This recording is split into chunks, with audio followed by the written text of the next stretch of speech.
Today on DC News Now, the crime bill passes the first round on DC Council. It will not help keep DC residents safe, and it will actually make DC residents unsafe. Why people say it could do more harm than good.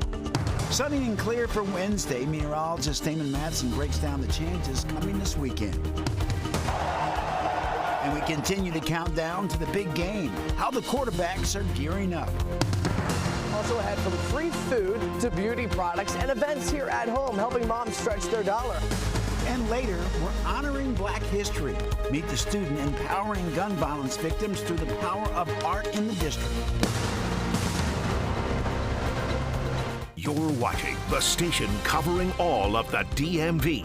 This is DC News Now. Good afternoon, and thank you for joining us for the news at noon. I'm Mark Hall. Developing now in the district. 3 people are in the hospital this afternoon after a house fire in Northeast. DC Fire and EMS say the fire was found in the basement. They say that the smoke alarms alerted residents in the 2-story home, the 5500 block of Chillum Place. That's what started the fire remains under investigation. Well, D.C. Council voted unanimously in favor of the Secure D.C. legislation. It's the council's response to increased crime in the district. Yesterday, the council's first vote on the major crime package, and our Tosin Fakile is at the Wilson Building with how things went down. Tuesday was the first vote on the Secure D.C. Omnibus legislative package that combines several provisions. I strongly agree that addressing the root causes of crime is critical in reducing violence. It'll do several things, including harsher penalties for gun-related crimes and shoplifting, expand the definition of carjacking, and allow MPD to declare drug-free zones. It was a packed house for the vote, and many voiced opposition to the bill. I think passing something doesn't mean pass anything, right? I think what DC residents have been talking about wanting, what they need, what they deserve, is a comprehensive public safety system. Even with a yes from everyone on the council, some members still wanted to make amendments. By including crimes of coercion and unlawful entry. These crimes are among those most often committed against seniors. Amendments that impact different people. Currently, over half of arrestees are never charged with a crime by the United States Attorney's Office for the District of Columbia. Therefore, such collections subjects thousands of individuals to intrusive and unnecessary collections of their private biomedical material. And let us not forget, we are all innocent until proven guilty. Councilmember George put forward an amendment that would speed up record sealing and expungement in D.C. She said this would lift the barriers of jobs and housing for returning citizens. On the social media platform X, she said the amendment passed in a vote 10-3. And of course, more amendments are expected on this bill. As for when next, the council will be voting on the Secure D.C. Omnibus legislation that is expected in the next few weeks. We're at the Wilson Building. I'm Tosin Fakile. Back to you. All right, Tosin, thank you. Meanwhile, new data from D.C. police shows a decrease in reported crime so far this year. All crime is down about 7%, with violent crime down 3%. But there are mixed stats for each offense. Homicide is down 50%, and assault with a dangerous weapon is down 24%. But robbery and sex abuse are both up, and all property crimes are slightly down with the exception of theft. All right, meteorologist Damon Madsen joins us now with the latest check on the forecast. Damon, I'm holding up 3 fingers.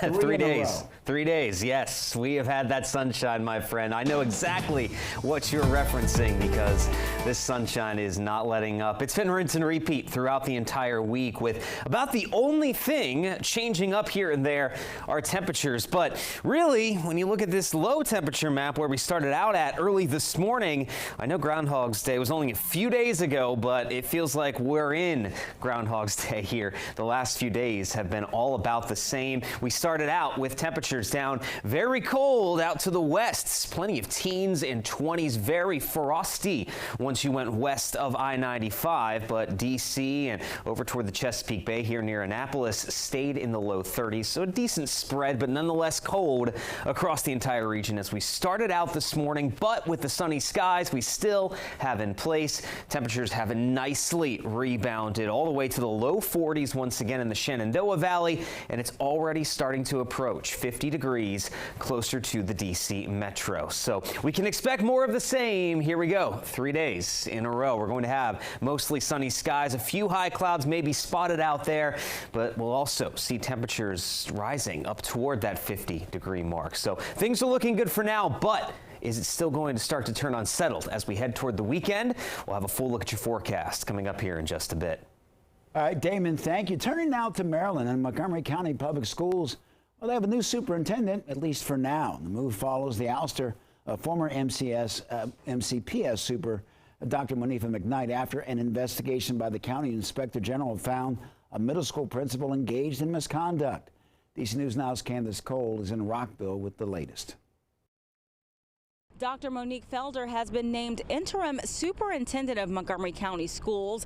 The Board of Education voted unanimously yesterday. That decision comes about a week after McKnight was ousted. McKnight was asked to step down as superintendent from the board after a report from the Inspector General's office revealed that MCPS employee Joel Beitelman engaged in misconduct while he was the principal of Farquhar Middle School. Flaws were also found in how the school district handles allegations of misconduct against other MCPS employees. Felder, who began her career at MCPS, brings 32 years of experience to the role and previously served as superintendent of Orange County Public Schools in North Carolina. During Tuesday's Board of Education meeting, Felder said her first order of business is to implement recommendations from the Inspector General's office on best practices moving forward. Board of Education President Carla Sylvester said some of those recommendations are already underway. The board plans to update the IG's office every 90 days on its progress